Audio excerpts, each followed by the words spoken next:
A big Cambodian welcome to Mr. Anthony Bone, please.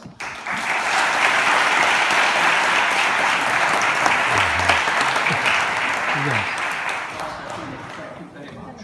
I don't mind being praised, but when it's wrong, I don't speak fluent modern Greek. I manage. Never mind. Let me introduce this evening by introducing our two speakers. Our topic is, can Greece recover? And they're both going to speak to you for about 20 minutes or so. And then we shall proceed to part two, questions from you to them. And I'll say more about that when we get there. On my right, Mr. Nikos Dendias, who trained as a lawyer, but is now a member of the Greek Parliament in the Voulis, and he sits there in the name of the party of Nea Dimokratia and SYRIZA. On my left, Mr. Stathis, Dr. probably Stathis Welakis, who is a reader in political theory in King's College London and has studied in Paris too. Politically, he was, I'm told, a member of SYRIZA, but feels that SYRIZA has drifted away from the position he thinks they ought to be in. So he's detached himself. We have two probably rather different points of view. I'm going to ask Mr. Dendias to speak to us first.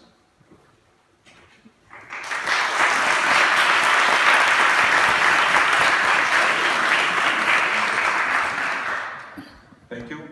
I have to say, for me it's a great honor to be here tonight and argue on this subject. Well, is the Greek recovery possible? We've been fighting around this question for the last more than 5 years, the last 7 years. And I will argue for the point that the Greek recovery is feasible.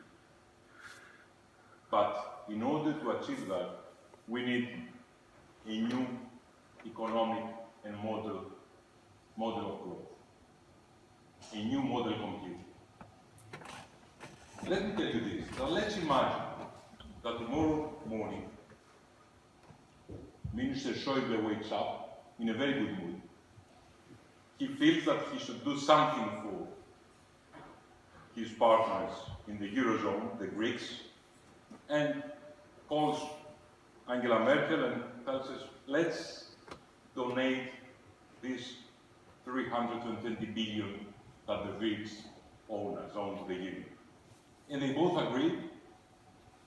The German chamber votes for it, and suddenly Greece is free. We owe nothing to the Union, and we put under the same category also the European Monetary Fund, etc., etc. Would then Greece be all right? Would the Greeks' problem have been solved? My answer, unfortunately, is a no. Worse than that. In 10 or in 15 years, Greece would be in exactly the same position as it is today. Give or take a few million euros, a few billion. So, what are the causes of the crisis? Let us divide, internal and external. If we walk on the street, in Panepistimiou Street in Athens, and we pick ordinary people and ask them, what is the cause of our problem? Why are we in this mess nowadays? I think something like 30 or 40% will answer, it's the memorandum. And a few more will say probably something is the European Union, or it's capitalism, or it's globalization, or something like that. I think that's what you're going to get as an answer. The truth is that it is the structure of our economy. The model that Greece is following, at least after 1974, after the fall of the junta, and up to 2009, or April 2010, when the crisis became apparent. Essentially, since the beginning of the 80s, the then socialist government of the time implemented an economic policy that was based on raising the income of the average Greek household, but that became possible through extensive borrowing from the markets and from the European Union. So we have a growth, but that growth was created from consumption, and also we did not balance that with an increased productivity. This led to a series of macroeconomic imbalances. It widened the public deficit, and since that not even during the high growth rate of the 2000, there was a lack of fiscal consolidation measures, and no structural reforms took place at that time, although the prudent thing would have been to do so during the years of growth, we came to the point that we all know in 2010. Of course, at that time, the deficit was huge. The markets were not willing to lend us any money. And then, as we know, we had to ask for our friends and partners, the Union, to come and rescue us. Now, so we have an economy that was sick. Was the treatment right? Were the memoranda the right response to the illness of the Greek economy?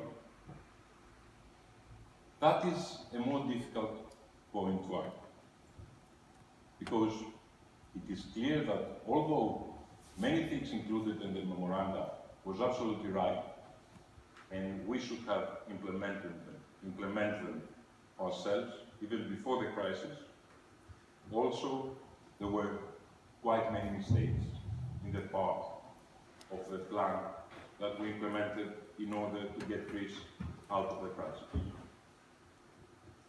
First of all, the debt crisis revealed the lack of political and economic union in Europe. It was very clear that Europe was not prepared to effectively manage such a crisis. The Eurozone governments were struggling to overcome their legal skepticism concerning the legality of the bailout, and failed to give a clear signal indicating their readiness to support one of their partners. Also, the European Central Bank did not have a clear strategy to fight the imminent debt crisis. And that is the reason that the Union decided to bring the IMF aboard, the European Monetary Fund. There are many other things that one could say.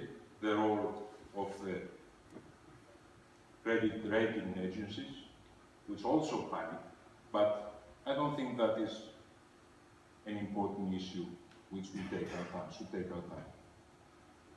We have 3 bailouts by 3 different governments under the same conditions: deep budget cuts, steep tax increases, and reforms which would help Greece to become an easier place to do business. As I said before, in principle, many of the reforms were necessary, but also the conditions were harsh. I'm going to divide the period in 3 stages: 2010-2012, 2012-2014, and 2015 up to today. The first bailout, 2010-2012. During implementation, it became clear that the predictions of this plan was very optimistic. What I think now with the hindsight becomes apparent is that our creditors and the Greek government of the time failed to foresee the implications of the severe austerity measures to the economy. And they were quite slow to understand the inherent structural weaknesses of the Greek economy. To cut a long story short, what the Papandreou government did at the time is impose horizontal cuts to the wages in Greece, whether at the other time being very low in imposing the structural reforms necessary. The first package was a 110 billion package, and at the end of it, our debt went up to 146% of our GDP, 16 more than when we started with the crisis. The second bailout, 2012-2014, started with a good omen, because back in 2011, we had a deep haircut in the Greek debt. 53.5% of the 188 billion debt, which was expressed in bonds, was cut. That program, which was implemented by the coalition government of Nea Dimokratia and PASOK, the Samaras government, seemed to work. In the end of 2014, it was obvious to everybody involved that Greece had started getting off the track. I'm not saying that that was visible to the life of the citizen in the street, but if you look at the economic indicators at the time, unemployment curve has started going down. Also, we had returned from recession to growth in the economy, and the general climate for investment in the country has changed substantially. But again, as always, the government lost heart.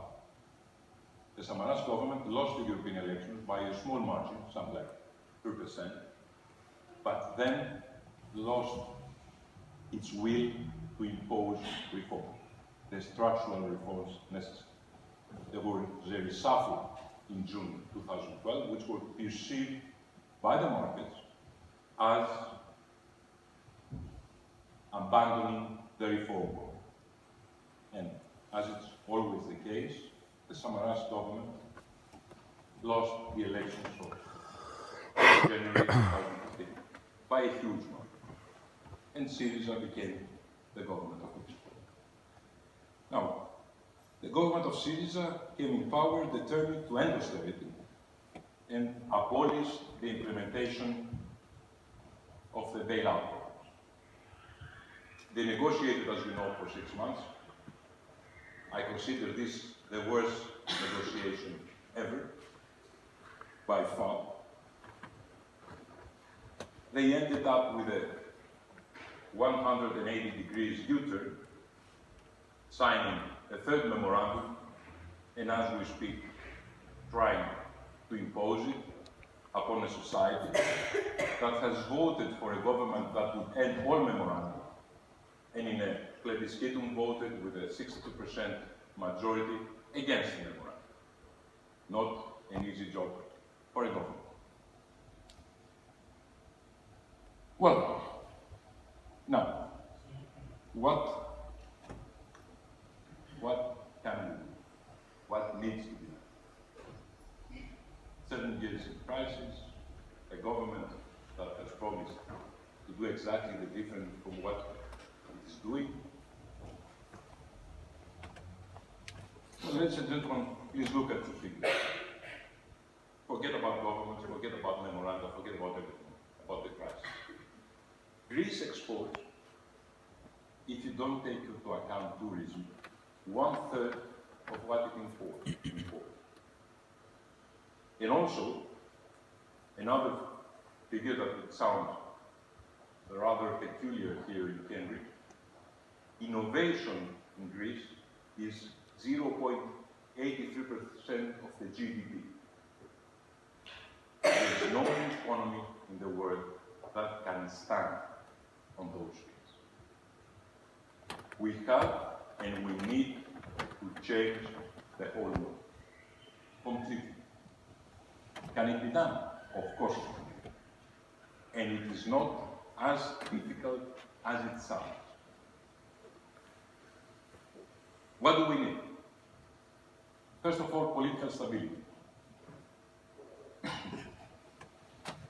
When I say political stability, I don't mean a one-party government or something like that. When I say political stability, what I'm saying is that we should look at the same reality. We should all look at the same picture. Second, a stable tax system. We cannot change our tax system every 4 or 5 months. We have to reform the public administration. We have to reorganize the structures. We have to rationalize the processes. We have to make the best use of human resources. And we have to create a modern performance assessment system. We have to accelerate the efficiency of judicial procedures, and we have to proceed to an ideological restoration of entrepreneurship. And also, last but not least at all, we have to impose a drastic reform in our education system. If the education system creates the impression to the young Greeks that the market forces and the forces of globalization are the source of all evil, then, of course, you can understand that to promote entrepreneurship is something quite impossible.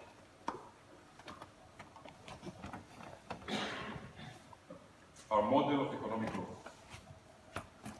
On this one, I will speak on exact point, because I have been tired to hear the same things time and time again. A new model, okay, fine. What do we mean by a new model? How should we proceed? First of all, new enterprises. We need 100,000 at least new enterprises in Greece. So we have to support a framework for innovation, and we have to access facilitation to entrepreneurship. Apart from the new enterprises, we have to look on the existing enterprises that have survived or are fighting to survive the crisis. There's a distinction. Those that are servicing their loans and those who cannot service their loans. I will start with the second, those that cannot service their loans to the banking. On that, we have to decide which are viable and which are not viable. Those who are viable, we have to help them survive,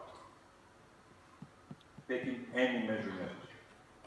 Those that are not viable, which in Greece and in the world economy are called the zombies, we must close down as soon as possible. They suck blood from the economy, and that blood is very much needed. We have to change completely our insolvency. The insolvency law we have dates back to a different kind of economy, to a product economy, not to a services economy. We have to create a scheme for facilitation of exports, and we have to use real estate as a growth rate.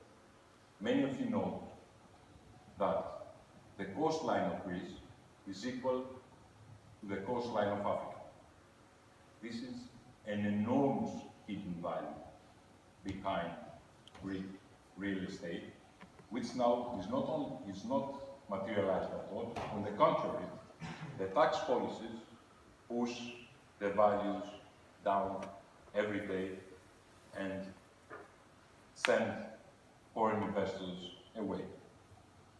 Your tax policies. When we are speaking about framework for support of innovation, we mean that we should integrate research in the framework of development. We should introduce technology transfer offices in every university. I know that here in Cambridge that is like stating the obvious, not the case in Greece. We have to create also a connection of the scientific research to enterprises aiming at transferring technology and attracting investments in Greece.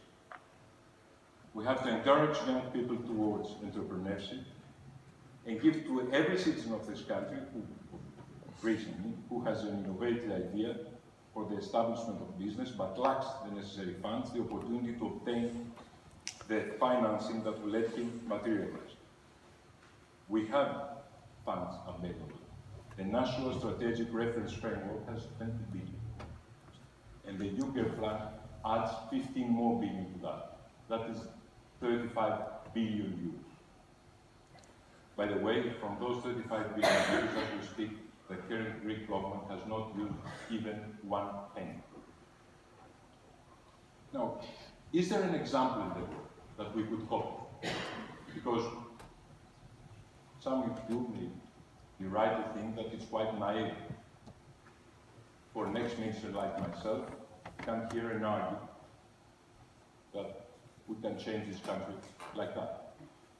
Well, can you look back to Israel in the 60s? Many of you are young, you don't remember it, a few are older. Back in the 60s, Israel was a socialist kibbutz economy. Nothing more than that. The Israelis fought their 1967 war with French arms. They were producing practically nothing. I have spent 5 months as Minister of Development.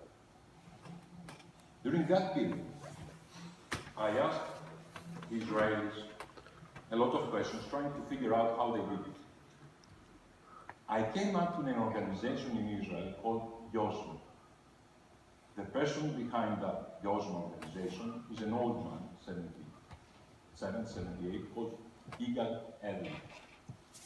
Yigal Erlich was the person that created all this scheme that allows young people to create startups, being able to find seed capital, create a friendly environment,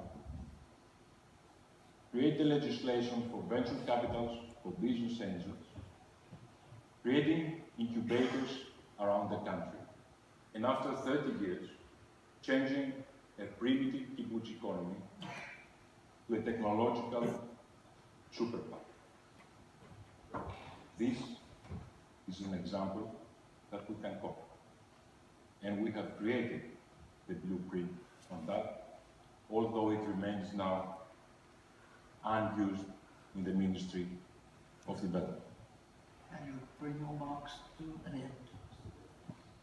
Can we finish? May I have 2 more minutes, please? Thank you.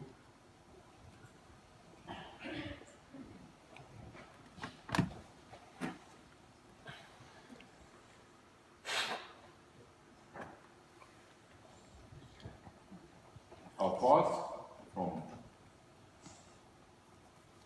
innovation, we should easily create a red carpet environment for export. The existing environment is a red tape environment. And also, we should use, I repeat, real estate as a growth. You can't imagine how many people around the world would love to own a small piece of land in Greece. I am finishing by repeating myself. It is difficult to be optimistic in Greece today. But I'm arguing that is feasible, and if we have the political will, we can change the country in a rather acceptable period of time. Thank you.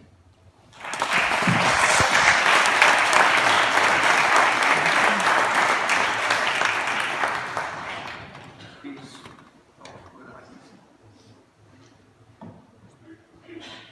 Okay, good evening, and many thanks for offering me the opportunity to participate in this debate.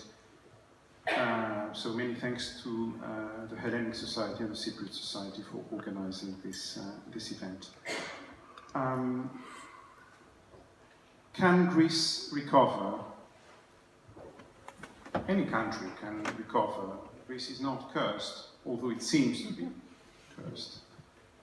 The image we have now, the picture we have of Greece, is of course a picture of an unmitigated disaster. There are two images, I think, that can sum up this disaster. The one is really an image in the strong sense of the term, because we see that in the media constantly. It's the image of the thousands and thousands of refugees that are trapped in the country in totally unacceptable conditions. They are reaching, I think, 40,000 now.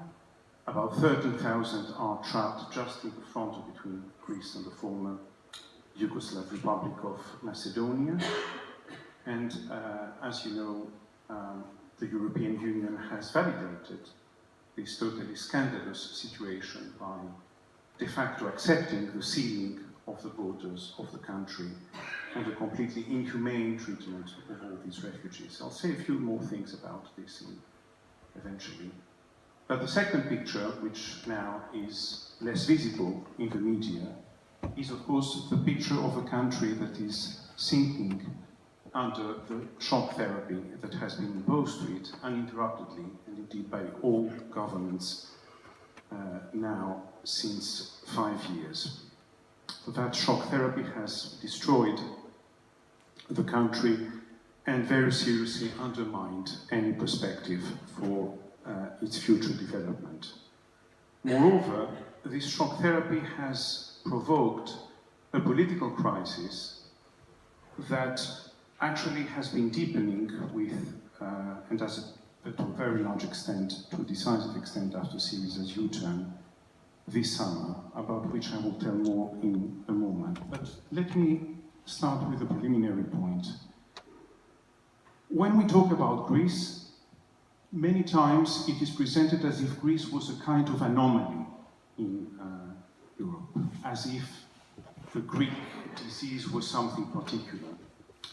In the picture of the situation that has been given by Mr. Dentius just a moment ago, he emphasized the kind of narrative which was exactly the narrative used when Greece entered the so-called bailouts and the period of the memorandum.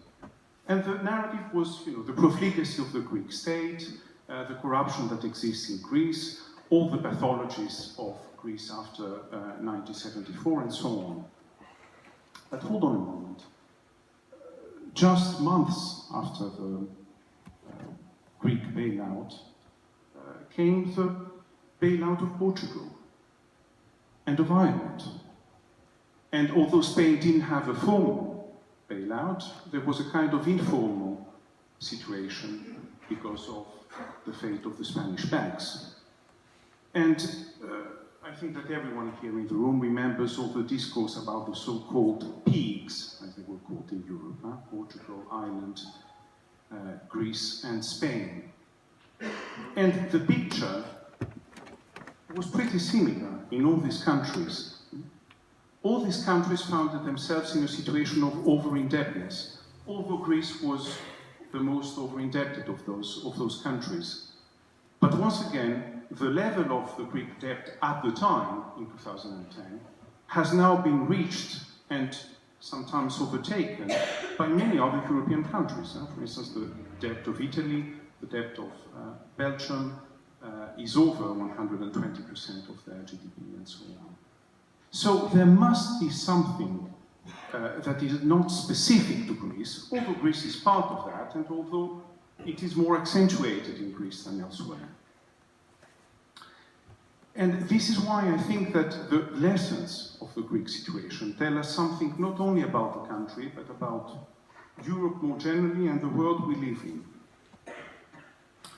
They certainly tell us something about the fact that Europe has completely failed, or when I say Europe, I mean, I don't mean Europe the area or Europe as a culture. I mean a specific political entity called the European Union. The European Union has completely failed to defend the values on which it is allegedly being found.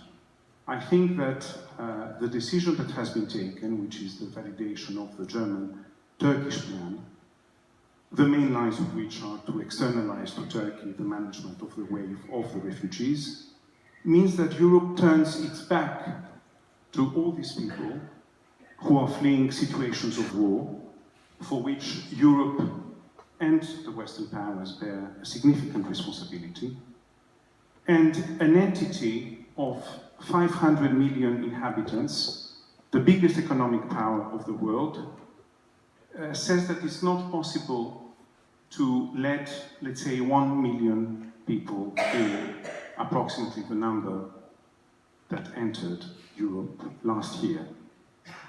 But of course, it's perfectly acceptable, apparently, to have nearly 3 million of those refugees in Turkey, country of which the per capita GDP is about half of the average European, and about 1 million in Lebanon. And suffice it to say that Europe receives only a small fraction, an insignificant fraction, of all the refugees at a world level. Now, there is another, I think, line that needs to be deconstructed concerning the way this crisis has been dealt with at the European level. And that line is that Chancellor Merkel, the Germans have really been wonderful in terms of public relations in this. She appears as being, generous and wanting to welcome refugees, but unfortunately, she had to give up and turn towards more restrictive policies because of internal problems, but essentially because the other Europeans and those, bad Eastern Europeans of the Visegrad group, with the backing of Austria, sealed the border. Well, yes, Germany indeed let about most of the refugees that entered last year Europe to come into its territory, because everyone knows that Germany needs labor force and skilled labor force, but also, equally importantly, that Germany, as the hegemon of Europe, also needs to make a moral point, which is by and large what the US had done during the Cold War period, appear as the welcoming country defending values of freedom and so on.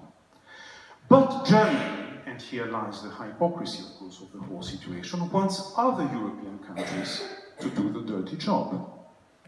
Germany always wanted, and not only Germany actually, all European states want to create buffer zones outside Europe, all around Europe, and Turkey is of course part of that buffer zone. The states on the other side of the Mediterranean were also used as buffer zones before the chaos that has been created partly due to Western and European intervention, see the case of Libya for instance. But the buffer zone is also internal, and we all know that the framework that was created by the Dublin agreements was exactly meant to make the southern periphery of Europe a kind of internal buffer, if you like, which acted as a natural filter, since any asylum seeker and any migrant actually automatically arrives on the southern borders in most cases, in the overwhelming majority of cases of Europe. So, this is exactly what has been happening since the start. The decision of the Eastern European countries and Austria to seal their borders and to cut the Western Balkan routes precipitated an event that is inherent, or a process rather, that is inherent to the very logic on which the European Union has been built.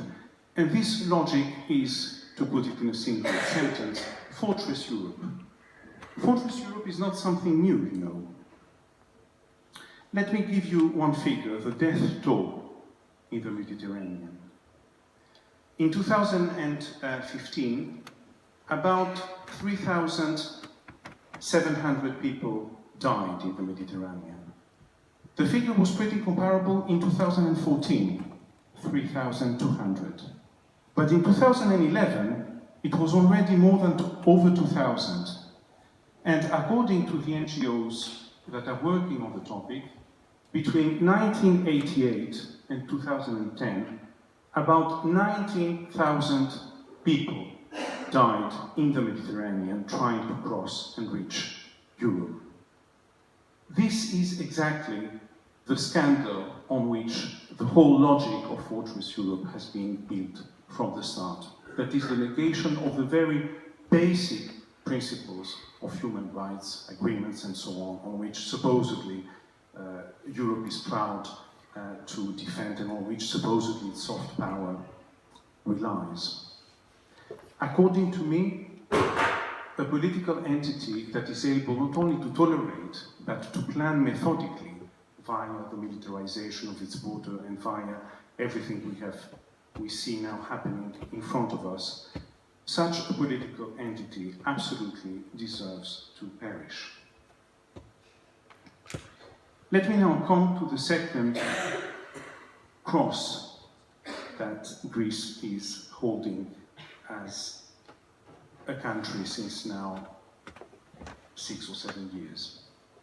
And that cross has a name, and Nikos Dergias was admitted that, he was honest enough to admit that for most people indeed, that cross has a name, and that name is memorandum. Let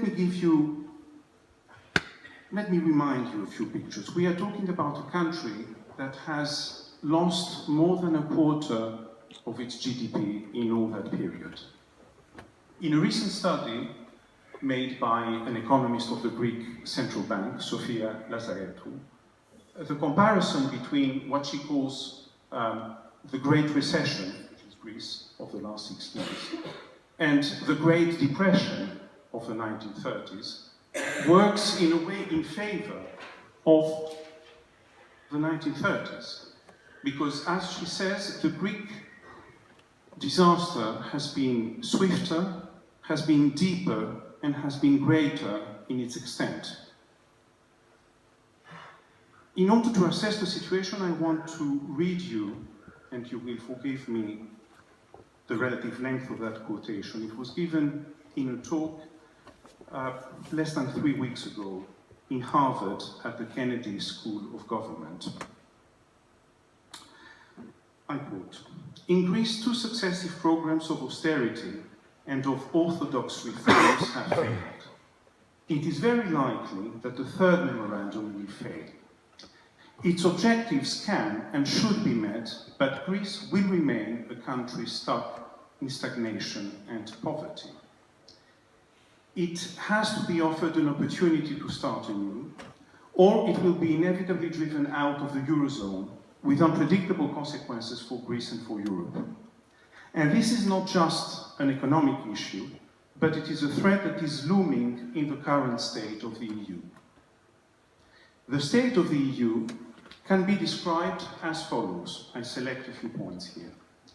The ECB doesn't work as a traditional central bank, and its policies cannot stimulate growth. The experience of the last 8 years has proved that the monetary union doesn't serve the interest of all. Very few steps have been taken to address the European democratic deficit. The austerity policy imposed by Germany is now refuted by the IMF itself." And he continues with the following, I quote, "The crisis has made Germany the strong pole within the European Union. Indeed, all paths in Europe now point towards Berlin and Frankfurt. However, the German recipe of monolithic austerity doesn't address the macroeconomic issue and creates social unrest and political instability. It divides Europe, delegitimizes its political system, fuels Euroscepticism and political extremism." And further on in this talk, the speaker said the following: "The refugee wave found Europe unprepared. The old European devils of nationalism, and let's not be afraid of the term, of racism, woke up again. The European idea is drowning in the Aegean Sea and in the Italian shores. Greece becomes the scapegoat of Europe. If the wave of refugees is not dealt with as a European problem, it will be the end of the European Union as we know it up to now." This speaker is Mr. Daskalopoulos, the president of the Confederation of the Greek Industrialists. Not exactly a leftist, as you can see. And he points to the fact that not only the recipe has been worse, that has been followed, has been much worse than the disease, but of course that the problem is much deeper, and this problem of course includes a Greek and a European dimension. Of course the Greek economy and the Greek state were fragile even before 2009 and even before the creation of the monetary union. Their fragility is very largely due to the fact that the economic model has been based to at least some of the elements which are now proposed as an alternative by Mr. Dendias, more particularly the real estate, or more particularly kind of plethoric growth of the tourism, which is not bad in itself, but which has become somehow the only industry this country seems to be able to offer. The dream that Mr. Dendias has offered for us is, if I understand him correctly, a mixture of the Spanish coastline, which is a very great place. It's sufficient to see a few pictures. Development in a country that looks like Tunisia, with a political regime that looks increasingly like that of the Kosovo protectorate.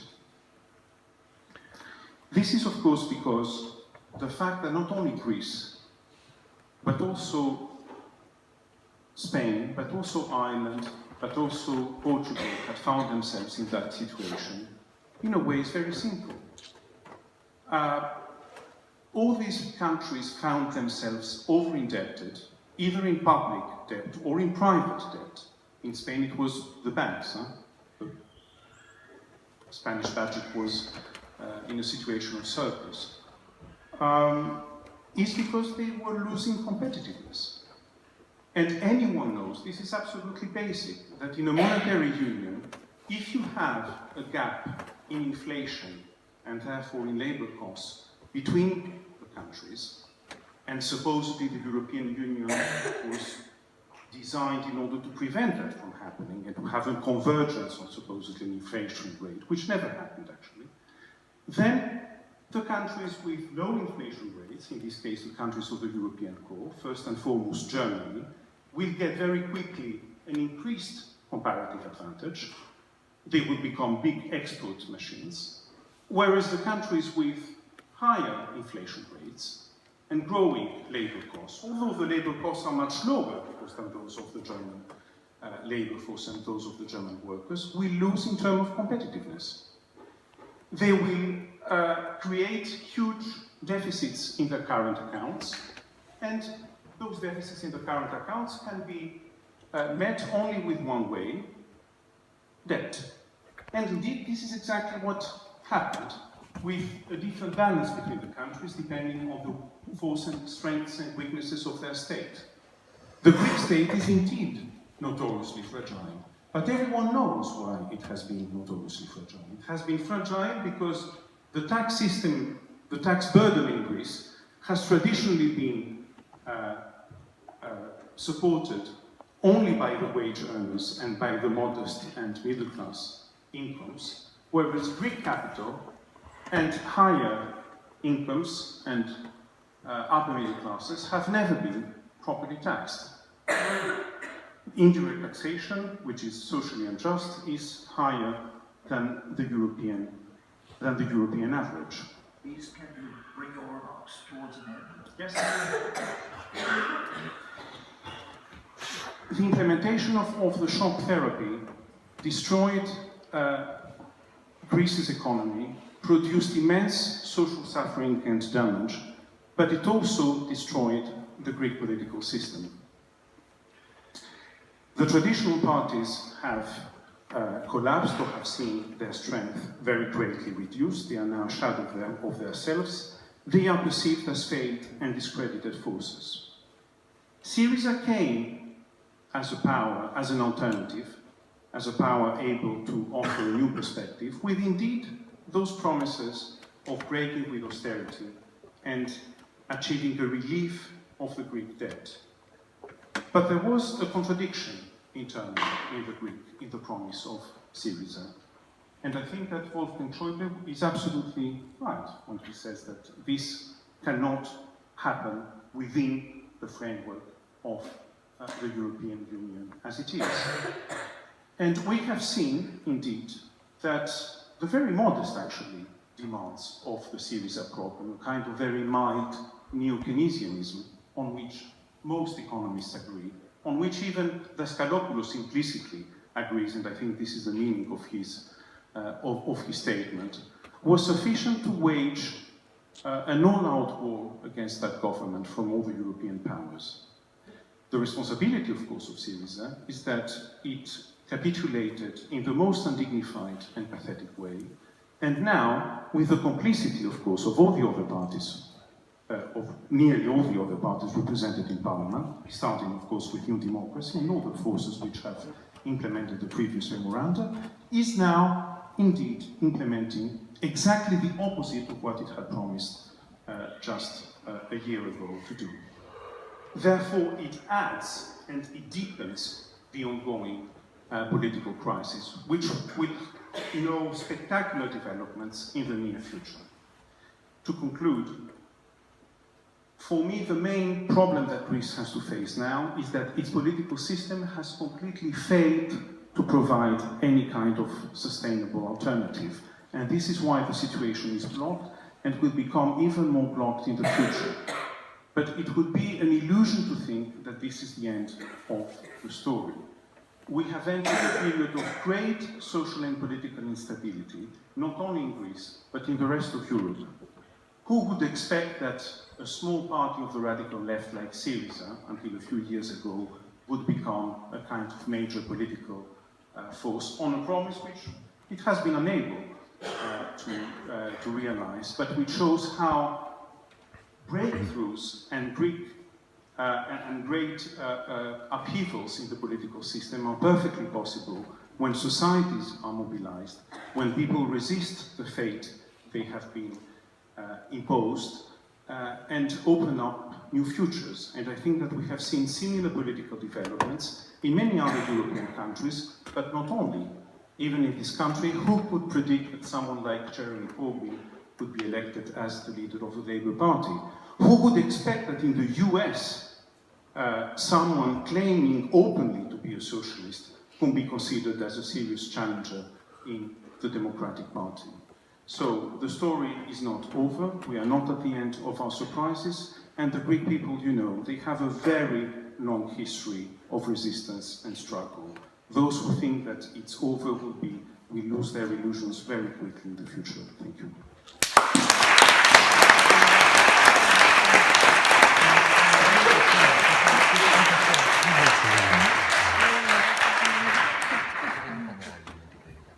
Thank you all for listening so carefully to those two analyses. I'm now going to invite questions as follows. First, please wait for a microphone to be brought to you, and please introduce yourself. There are 2 microphone carriers. Second, please don't make a great speech. Consider the question you want to ask and ask it as clearly as you can. When I've got one, I will look around to see if anybody's waving and saying, I've got a question somewhat similar, or in that area.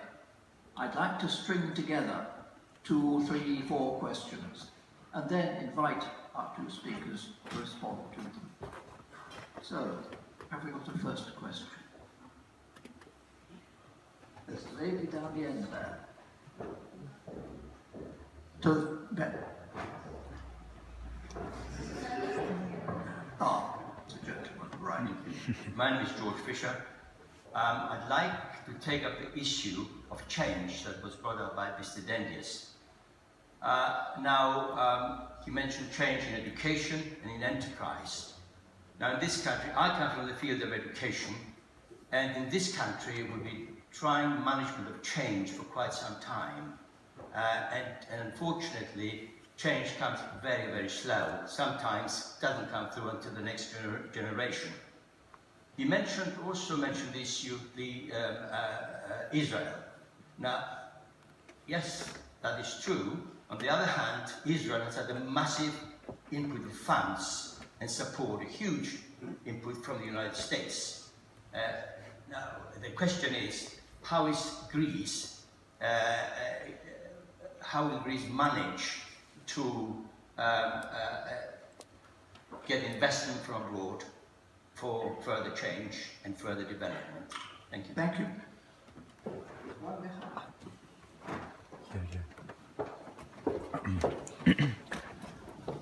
Hello. Sorry. I would like to add on that question because this is a very important issue, the issue of change. Mr. Fisher said about funds. I think we have more than enough funds in Greece. We have been given more than enough funds from the European Union compared to Israel, in the order of around 5 times more per year. So the issue is not the funding that is lacking. And to go back to what they said before, is that they all said that the bailouts failed, and the IMF confirmed that of this failure. Yes, they failed because of the multipliers. Greece has no multiplier on investment. You invest and you get less than you invest. And this is a structural problem of the Greek state itself. And we hear the term the problems of the Greek economy, but we never hear of the problems of the Greek state and of the structure of the state itself, and how people can check and balance politicians, judges. Now, I would like them to tell me what are they planning to do about the problems of the state, because as a Greek, I have been confronted with these problems many, many times. I've tried many, many times to invest in the country, and I've found walls in front of me. Walls from Polyodomia, everybody knows the word, I believe, and walls from the tax office. So I would like them to tell me specific about the state, not the economy. Thank you.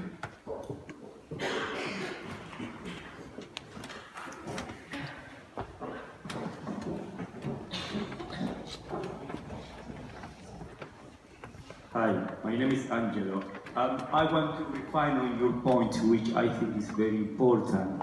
When you talk about developing the country and making that productive and getting technology incubators and real property state, etc., the point he says is very important. What are the vested interests that you have to overcome? Who are the losers that are resisting changes because it's not convenient for them, whether it's politically or economically or otherwise? Thank you. Thank you. Dr. Kourelakis, would you like to respond first? I will try and do it.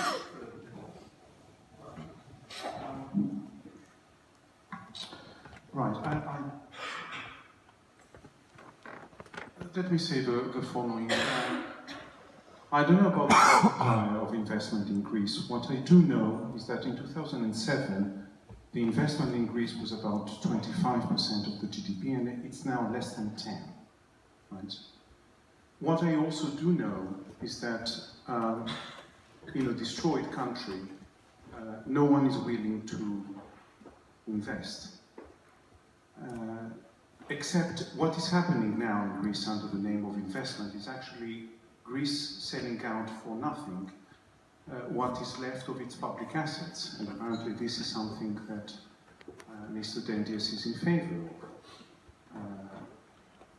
The coastline, or pieces of the coastline, are sold for nothing. One of the biggest scandals is, of course, the selling of Elliniko airport. It's the biggest piece of land of that type in Europe, in the front, the seafront of Athens, the old airport, and it will be sold for peanuts, actually, instead of becoming a park. And this is the case of all the rest of the so-called privatizations, which have been happening in Greece. And this will bring absolutely nothing to the country. This is just stripping, the country of its public assets, and they are given for nothing to private investors who will just benefit from a rent of situation, because there is absolutely no risk, of course, in investing, and profitability is guaranteed if you buy Greek ports for nothing, if you buy water companies for nothing, public investments and public infrastructure, because this is the only things that are being left. Greece needs, according to Sofia Lazaretou, and I think this is a reasonable estimate, about 100 billion in the forthcoming, I think she says 6 or 7 years of investment to find a path of growth and to repair some of that damage. It's a complete illusion to think that this will come from European funds. There is nothing concrete in the Yukon plan, and the sum that you have quoted is for how many years? Those 50 billion, and we don't know actually what is, except from really already existing funds. It's nothing. It's absolutely nothing. Greece will never find a kind of growth without the state and public investment playing a very important role. And Greece will never find the path of growth without breaking both the vicious circle of austerity and over-indebtedness. The reason why the memoranda failed is in a way very simple.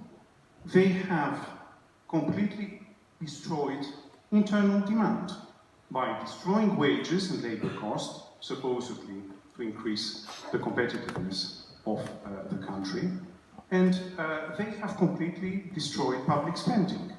And the recession was absolutely inevitable.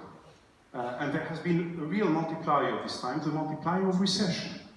So the vicious circle works as follows: over-indebtedness, budgetary surpluses to repay the debt, cuts, plus all the rest. Those cuts are never enough, actually, and those surpluses are unattainable. Therefore, new memoranda.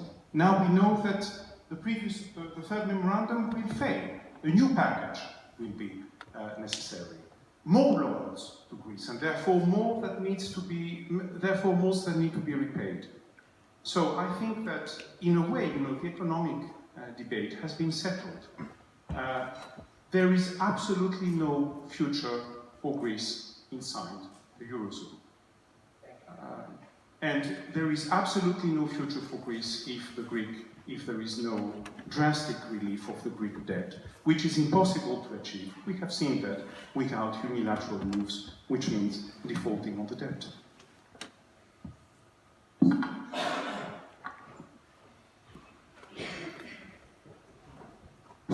Well, first of all, I think I should answer the questions. On the funding questions here, I looked on it myself, because I was under the impression, as you are, that Israel was able to fund its expansion and growth through funds coming from the United States. The truth is far from it. The money that they got from the United States were mainly used on the war machine, not the growth of the economy. And also, Israelis, my second research was the Israelis abroad, the diaspora. And I thought, are these the guys that funded the growth of Israel? Again, the truth is no, they were not the ones. And there is a saying in Israel: how do you achieve a small fortune? The answer is, you start from the United States with a big fortune and you invest it in Israel. The American Israelis lost their money in Israel. It was not foreign money. And we don't need huge amounts. And we have more than plenty in our hands.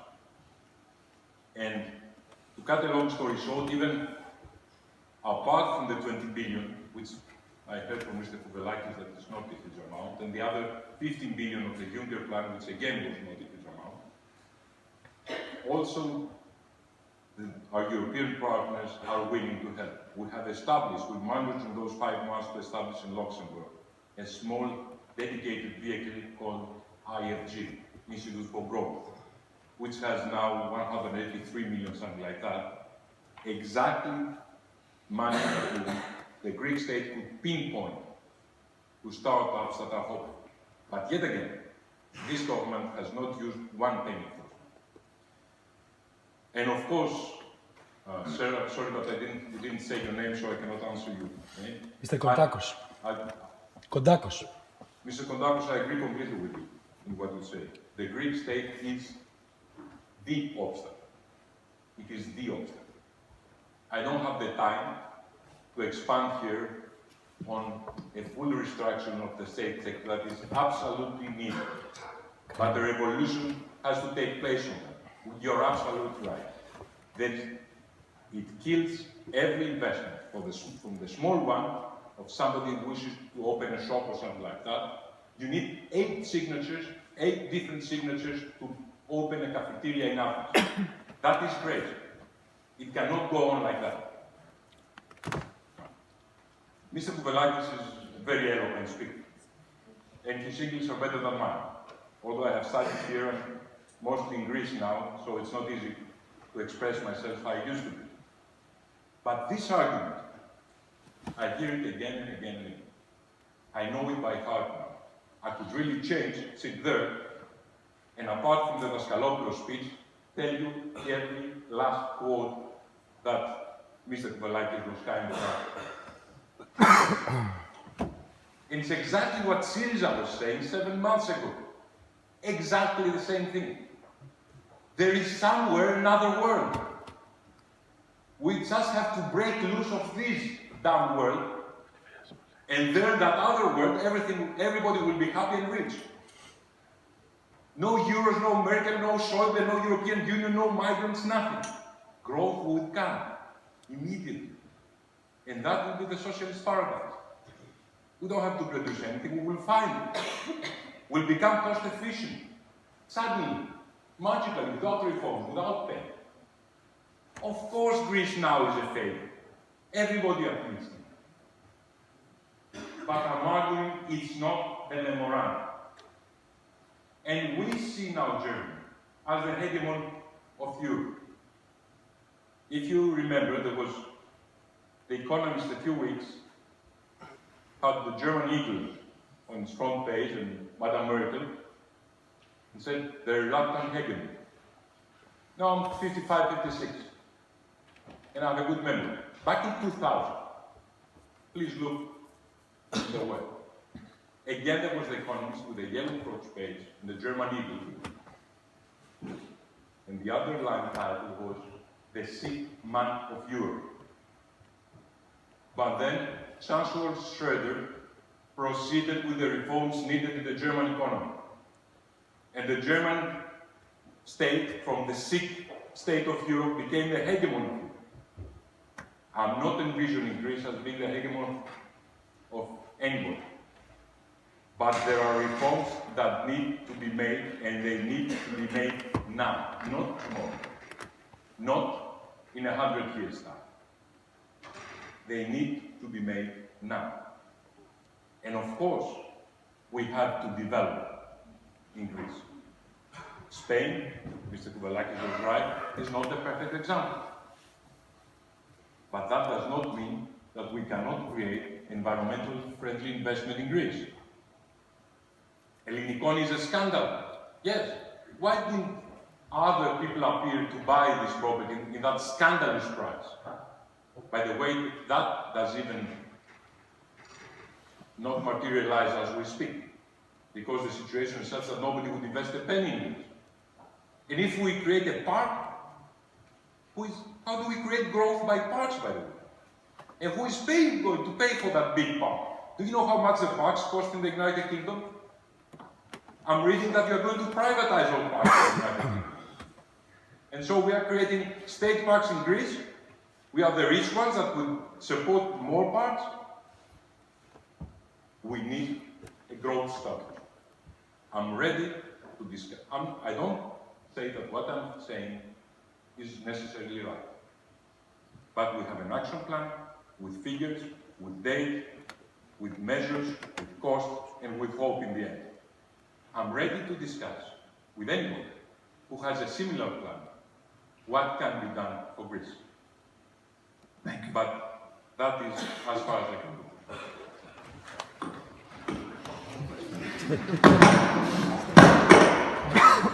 The end of this speech.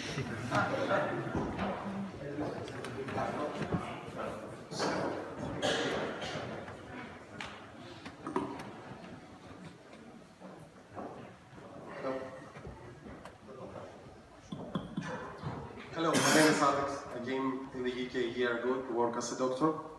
I would like to ask Mr. Kouvelakis. In his speech, he didn't mention anything about our mistakes, Greeks' mistakes, the mistakes of Greece's economy. And it's alright to put the blame on others, to put the blame on the European Union, on Germany. But if we don't look at our own mistakes, we won't be able to improve, we won't be able to survive this crisis. And I can accept that the European Union is not an exceptionally well working machine, but Greece is definitely a faulty cogwheel. And you didn't mention anything about our problems.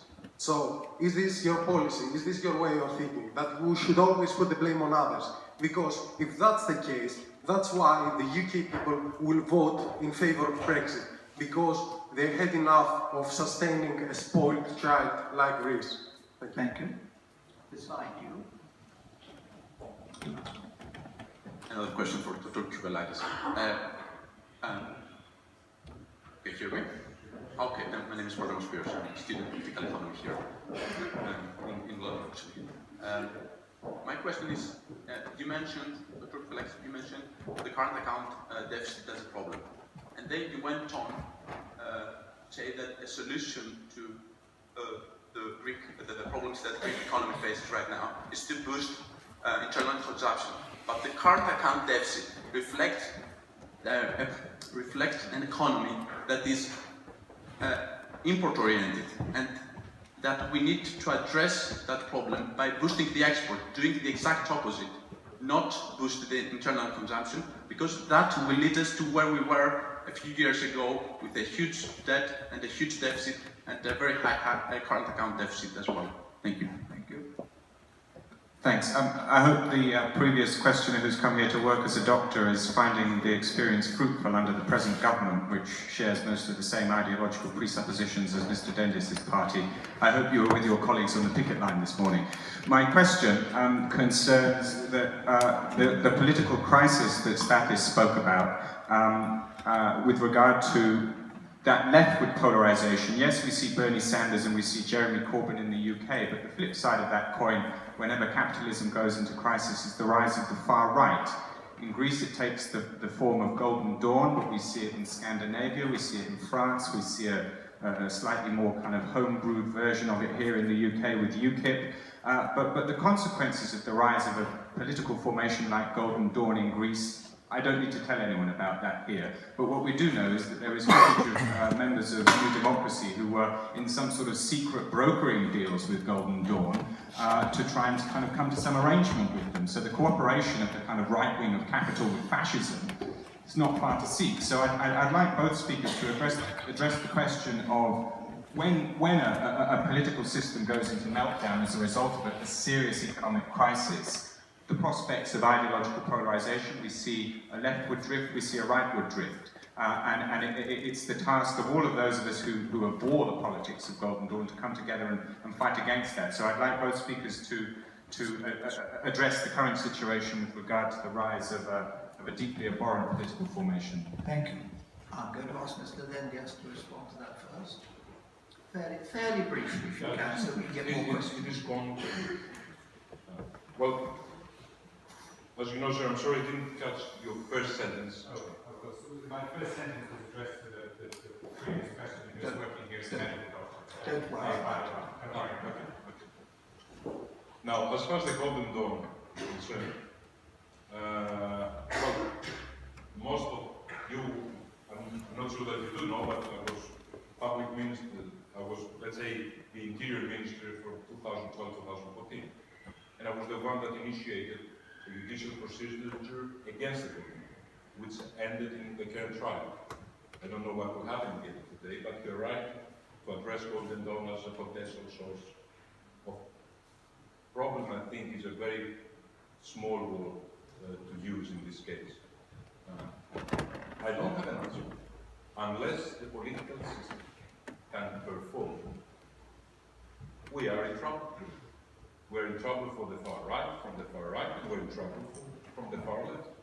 And I can't even dream what would happen if Marine Le Pen wins the election in France in 2017. And what would that mean for Europe? But if we have to provide an answer, that means create success out of the process of moderation. And in the end of the day, create growth in the economy. If the political system fails the people, then they turn to awkward solutions.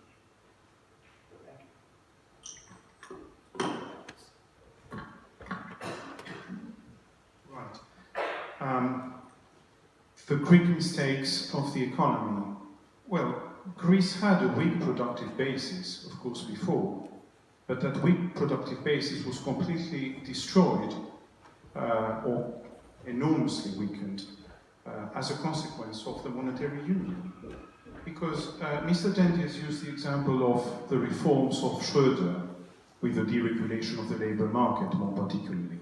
And indeed, it is true in a way that this disciplinary way of keeping the labour cost in Germany completely flat, and therefore the inflation completely flat, is at the core of the German competitiveness. But you know what?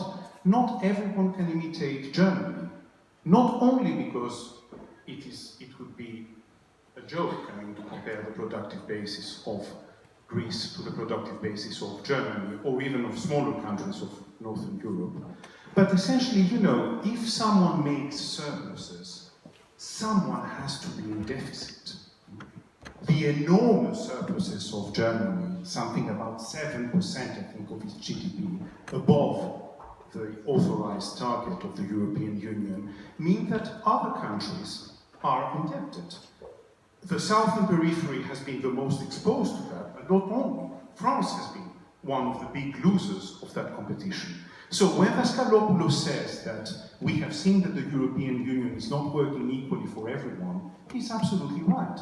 The very structure of the European Union produces winners and losers. And instead of producing convergence, and this is the way it was sold to the European people, that it would produce convergence in prosperity, not the race to the bottom for part of the continent and the others being on the top at the expense of the rest. So this system, unfortunately, cannot be reformed because it has been institutionally built in a way to escape any form of democratic control, as we can see from the Frankfurt Central Bank. Demand has been slashed, and there is absolutely no recovery without boosting demand. Demand doesn't come only from consumption. By the way, investment is also part of demand. And demand is not only, consumption is not only from salaries, it is also from credit. The European Union created huge current account deficits in some countries and made credit very cheap. So the drug addict also found a very cheap price for its drug. This also has to end, and unfortunately I can't see any coordinated way of changing the Eurozone, and therefore I think that unilateral measures such as exiting concerning Greece are inevitable. One last thing about the far right. Of course, everyone knows, it's an open secret, that the party of Nea Dimokratia was divided on that issue, and that there were very important circles within the party. The most well-known figure is, of course, Mr. Pappas, who was a key councillor of the former leader, Mr. Samaras, who openly tried to build bridges with Golden Dawn. But what is extremely worrying for me is the fact that the ideological and discursive ground for the growth of Golden Dawn has been prepared by mainstream politicians, who have been ruthlessly cultivating xenophobia and racism in the recent period in Greece. And I have to say that in that respect, Mr. Vendias, as the Minister for Interior, as he said, or for Public Order, has given a very bad example by launching absolutely brutal operations such as the oddly called Xenius Zevs in 2002, which was a vast anti-immigrant pogrom in the very center of Athens, in which tens of thousands of immigrants were humiliated and brutalized and searched in completely undignified positions. Greece has been at the time denounced by human rights organizations such as the Human Rights Watch, but also by the representative of the European Council on Human Rights for this. Mr. Vendias had at that time compared the problem of migrants of Greece to the invasion of Greece by the Dorians 4,000 years ago. I think that this is exactly the type of discourse, and Mr. Vendias, of course I cannot but mention this because he's present, but he's certainly not the only one to do that. If we start competing with the far right in that terrain, we will lose our honor, but we will lose also the political game, because as Jean-Marie Le Pen, the French leader of the far right, very rightly says, people always, at the end, prefer the original to the copy.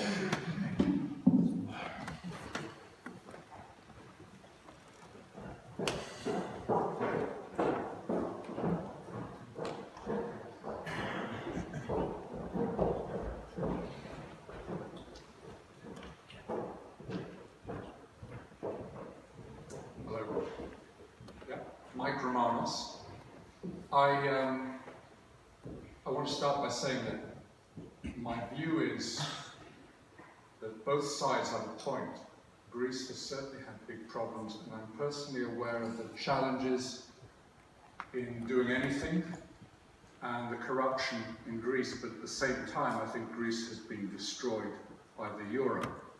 Now, Greece isn't going to get out of the euro immediately, it's stuck with what it has. Can we not at least get the different sides in Greece agreeing that for the time being we can improve the state and work together without letting all the time these barriers in opinion, and I think there's right on both sides, without all the time letting these barriers of opinion get in the way of working together to massively upregulate, improve the state, its bureaucracy, the laws, etc., which desperately need to happen, whichever path Greece takes. Thank you. Question. Hi, my name is Sotiris. I study medicine. So I feel that both of the speakers concentrate on very different parts of the argument, but none of them has said like if there is anything that Europe can do as a whole to solve the problem. So basically that's what I want to ask. I mean, for example, during the memorandum, like the amount of tax that Greeks owe to the state and they can't pay increased by like from 30 billion to 80 billion. So obviously, just by reforming Greece on its own all the time, if people can't pay, it can't fix the problem. But also, I don't know how leaving, maybe the problem is with the Eurozone and we can fix the Eurozone instead of leaving it. So I would like to both of them to tell us what they think about what we can do at the European problem, at the European level to solve the problem. Thank you.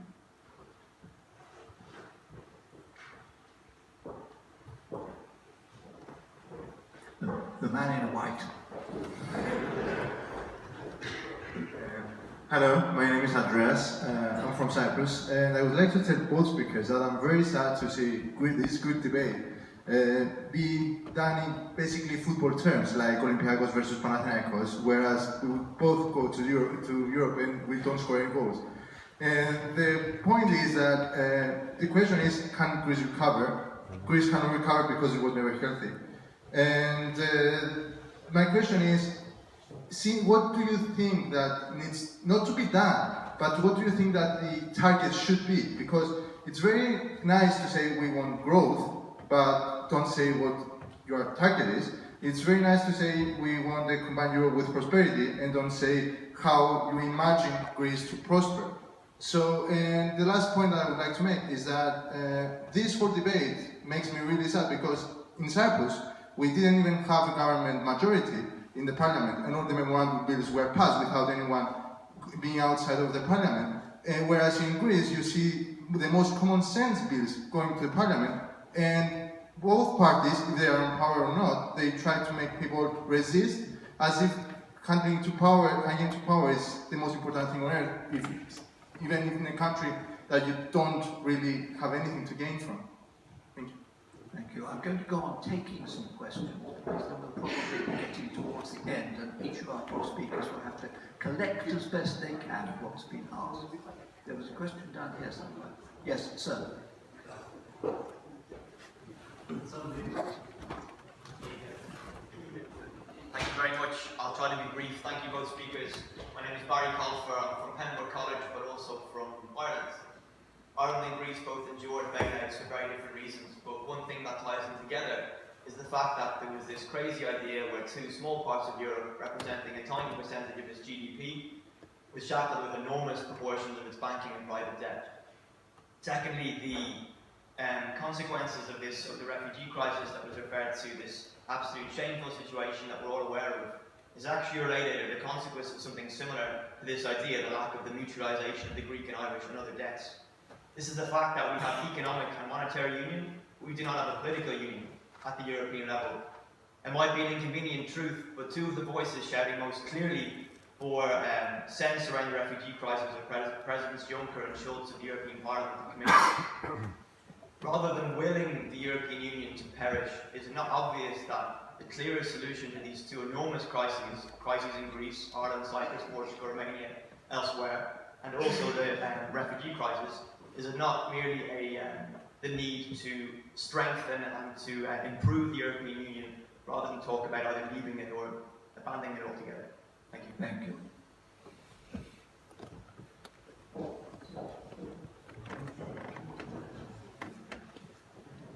Thank you.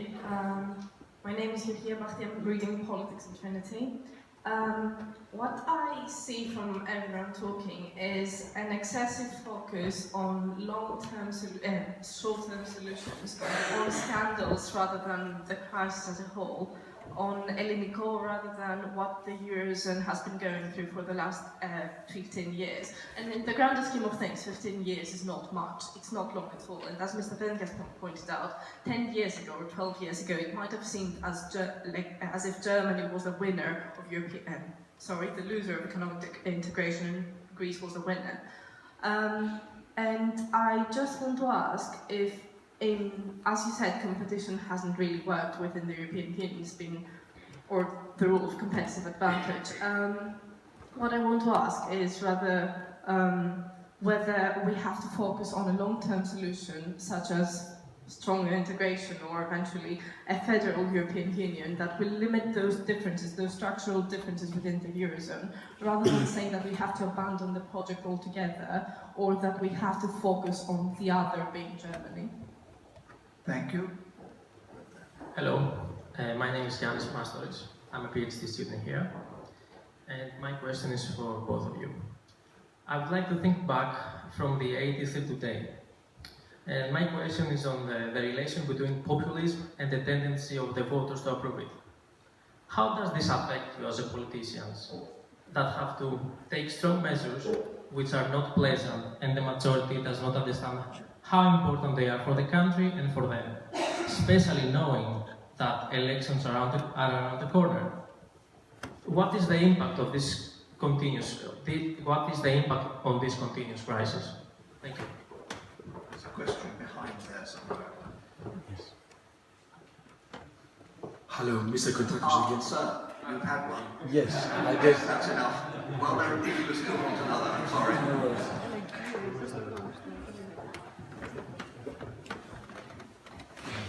Good evening. My name is Apostolos. and the question that I have for the speakers, mainly towards Speaker 1, Mr. Dendias, is that I would really like to press on the political reform question.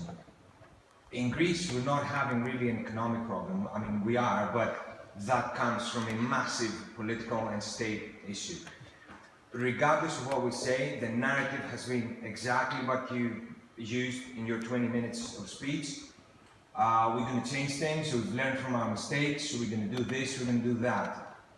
I do not care if you change taxes. I do not care if you encourage investment, because none of that will ever happen if you do not change politicians, the political system, or anything like that in Greece. If that doesn't change, and we need you to tell us how you're going to change that. You told us you're going to attract investment. I'd rather you discuss how you're going to change the politicians and their minds and the whole little show of horrors that they've set up in Greece. Thank you. I'll take one more.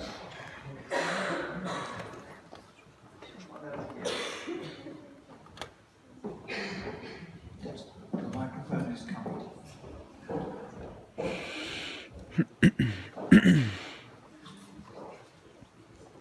Hello. During the debate, I've heard some common threads regarding my criticism of how to stipulate.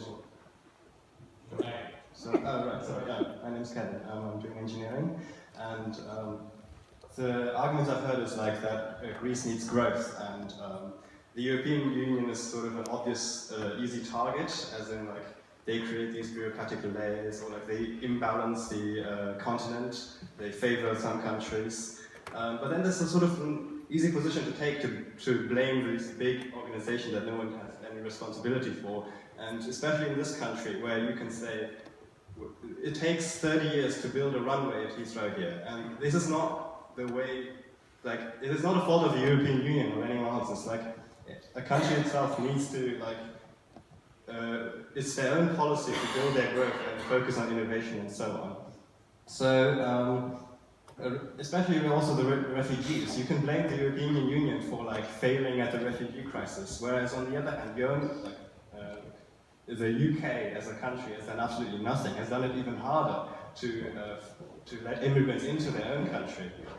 So I don't think the European Union is a right organization to blame for the whole economic development, but if the speakers could have any words for us regarding their position on the vote, especially Brexit, leaving the European Union, just because of the two polarizing opinions, that would be good. Thank you very much. Thank you.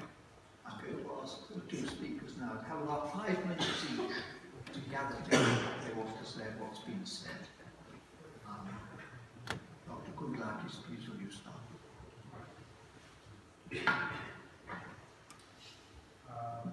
I'll focus on the questions. Can we imagine European solutions? On paper, yes, many of them. Mutualization of debt is, for instance, one. The European budget being spent for pro-growth policies. All this perfectly works on paper, but it doesn't work in reality. Why? Because, for instance, for the mutualization of debt, someone has to pay. There is a cost, which means Germany, and Germany will not pay, right? Except it is forced to pay. And therefore, measures such as defaulting. During that time, the migratory flows towards my country were completely controlled, and I'm quite proud of it. And I'm quite proud by my record and my government's record. We abided exactly by the international standards and our obligations. Now, which are the obligations of the European state? Number one, there is a distinction between a refugee and an economic migrant. I hope that is clear to everybody. We are not obliged to take in economic migrants, right? Only refugees. Second, refugees coming from where? We have signed the Geneva Treaty and the New York Protocol. They both say that in order for a country to be obliged to take in a refugee, they must be coming from a danger zone, not from a safe country. Is Turkey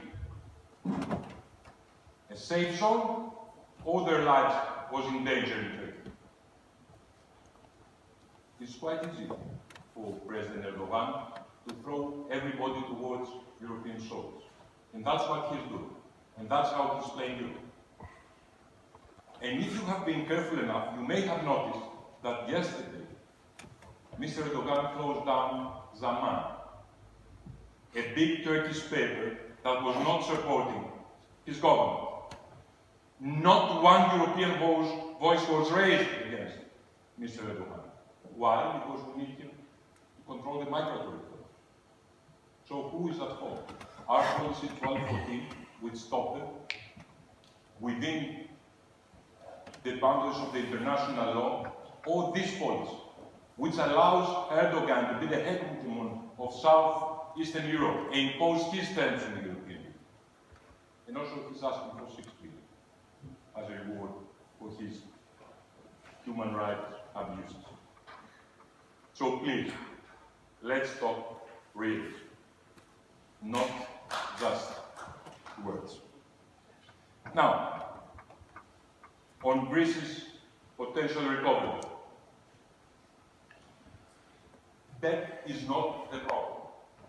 Of course, we're never going to pay our debt back. Everybody knows it. That in this room, everybody knows it in Europe.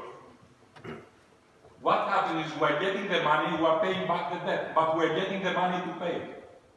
The problem of Greece is not the debt, it's the deficit. That's basic economics. Of course, one would say, why don't we proceed with a second haircut? Well, I'm not the guy that should talk about haircut. But there's a very simple reason why not. Because no parliament in Europe would vote for it. So let's be honest with doing this. We pretend that the debt is there, they give us the money to pay, that's not happening. But we have to take care of the debt. And I'm hearing a lot about demand. The gentleman here was kind enough to put record straight. In a wrong economic model, if you create demand, what's happening is the money goes to imports. You don't cure the problem. I told you in the beginning of my first speech that if we have finished with the debt, Greece would have been safe? Yes or no? We have to change the model. And that is the discussion we must be having. Don't bait it. Thank you.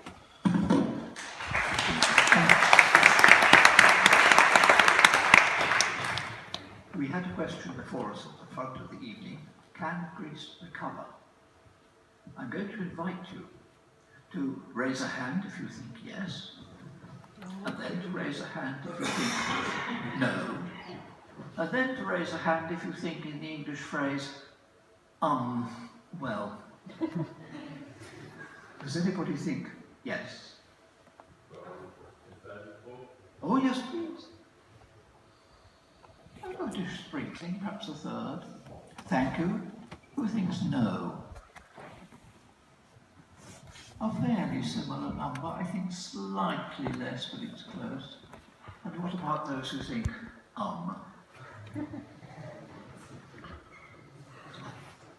It's very equal. It's very equal between all three positions. Thank you. It's my business first to say thank you to our two speakers. The one certainly for coming a long way and finding a very dirty English winter evening. Sorry about that. But thank you both for taking the questions and for responding as best you could. Could we clap them? See, a slippery customer called Themistocles was trying to cash in on the victory over Xerxes by squeezing islanders who had been yielding to the Persians in no advance, willingly or unwillingly. And he tried Andros. This comes in Book 8, Chapter 111, that I translate. The people of Andros were the first of the islanders, when requested for money by Themistocles, not to give any. Instead, when Themistocles put forward the following argument, that the Athenians had come girt about with two very great gods, persuasion and compulsion, and so the money would have to be paid, they replied to that by saying that it was no surprise that Athens was a great and prosperous place if it had gods like that to support it. The people of Andros, alas, were very, very poor, and they had two absolutely useless gods who would not leave their island, but loved to be there all the time, and they were called poverty and incapacity. And being subject to gods of that sort, the Andrians would not be paying any money, because the power of the Athenians would never be more powerful than the powerlessness of Andros. Now Themistocles went somewhere else instead. I'm not sure that the IMF can be avoided in the same way. Thank you.